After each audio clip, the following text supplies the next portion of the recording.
Looking to heal your mental health naturally? In this clip from the Heal Deal podcast, we uncover the real foundations for emotional wellness and simple steps you can take today. Let's get started. Let's talk about the foundation of that. Hmm. Okay. Because sometimes when we want better mental health, we want to be happy, we want to feel whole. But I think a lot of people have a hard time achieving something they don't completely understand. So, Yeah. can you start by just explaining the foundation, what we should look for, instead of trying to find that happy, feel good, bubbly? What's that? That those what is it called? We feel good. Goodness, I can't think of the term. Warm Euphoric? and fuzzy. Yeah. Oh, warm and fuzzy. Yeah, Yeah. it's like we wanna Okay. feel warm and fuzzy all the time, but we Yeah. gotta understand that foundation. It's like, because if you don't feel warm and fuzzy, it doesn't mean you have a mental health issue, right? So Right. it's like a Right. stage in life. We go through our ups and downs. So there's a difference between our natural ups and downs and how the world has defined mental health. So Yeah. people can get that clear, you Mm, know, mhm. can you go into, me, I'm like around, I go around before I get to the point. You do So it.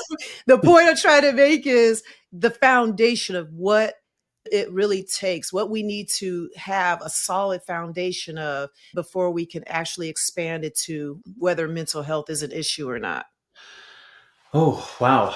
Um, well, as a nutritionist, when you speak in foundations, I think of, what are the biggest pieces that we need to maintain our health overall?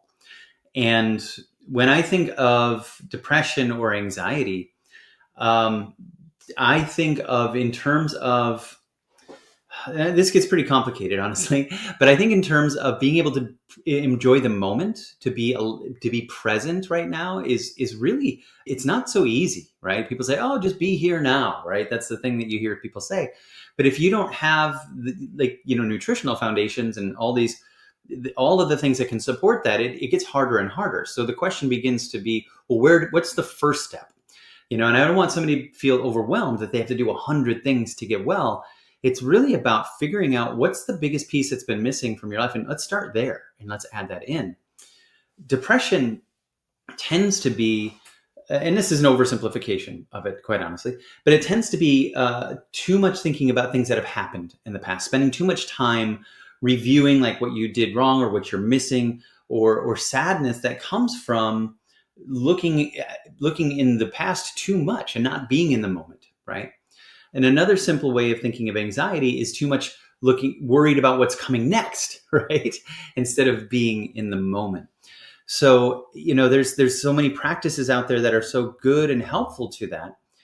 They try to help people be mindful. They try to help people be present in now, because this is where all the happiness in the world lives, is right now.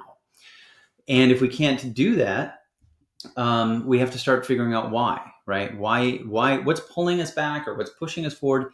And is it chemistry? Is it a lack of things that help us to be calm, right? And to be here. Minerals are a big piece of that. So many times people don't realize that they're antsy or agitated because their body just doesn't have the minerals to help just calm their nervous system down.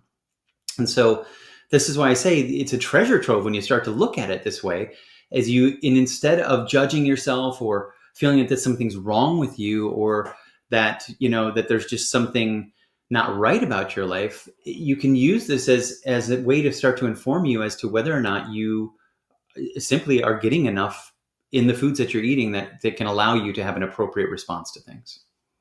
Okay, so I got two things. So the foundation is being in the moment, Mm, not mm, being so focused on the past and worried about the future, and then chemistry, which is what we get from the foods we eat, the yeah. minerals and the vitamins and all those good things there.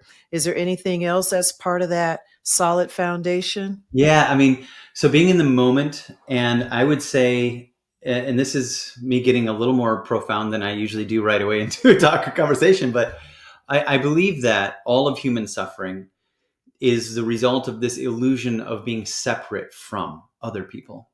It's a loneliness, right? People feel that they're the only one going through this. They feel that everybody else has all these things, and they see this world out there, and it really is a lack of connection. It's our inability to be able to get connected to another person, or even, the belief that God is somewhere separate from you, right? Like God isn't right here. All of this idea that we start to recede into a place that is lonely and by ourselves, instead of seeking ways to get connected, or finding people who are a part of your tribe, and finding ways to get connected. And we find, when the more you do that, the more your whole world opens up to all kinds of healing. So there's a big piece to that.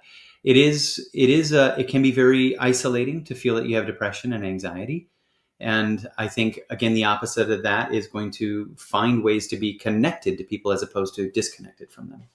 Mm, I love that aspect, and this is the heal deal, so we can get as Mm. deep as we want to. Okay. All right, but I think that is a huge part. The separation that kind of ties in to the spiritual aspect of Definitely. healing as well. So I completely agree Well, with and that as Robert well. Putnam, he was just on there's a show called Join or Die.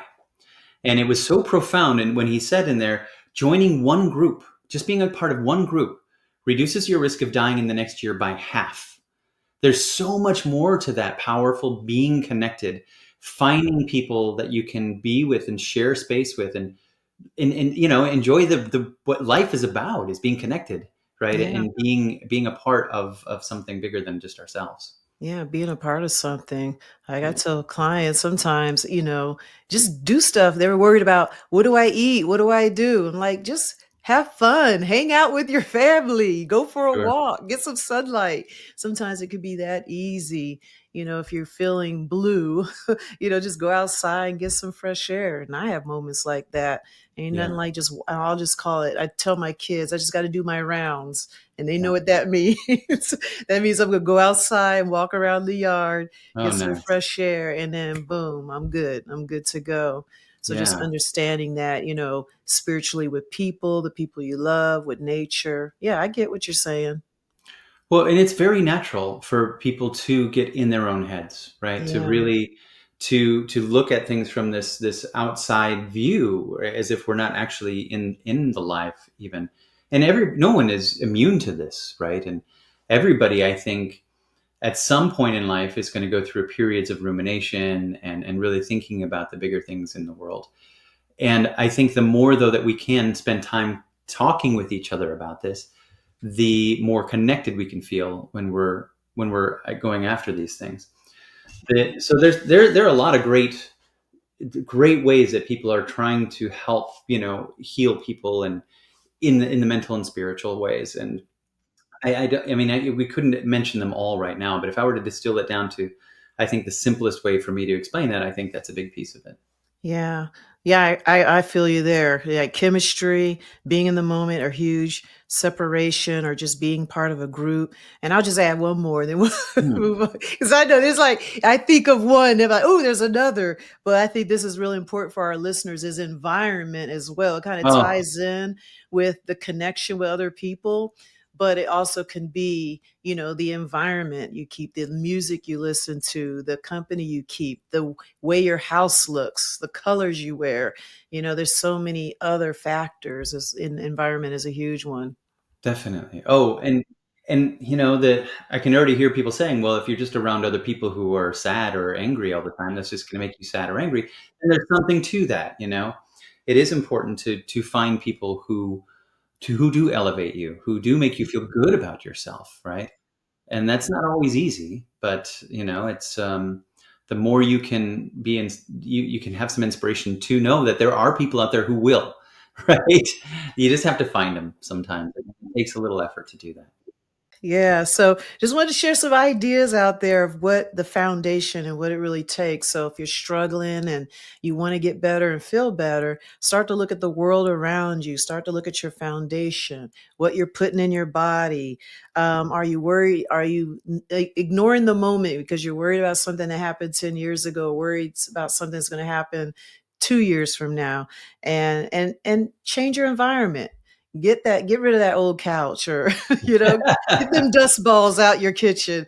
But the thing is, create an environment that will help create that happiness that you desire. Are you ready to learn more? Click the video on your screen to watch the full episode. And don't forget to comment, like, share, and subscribe. Until next time, take care.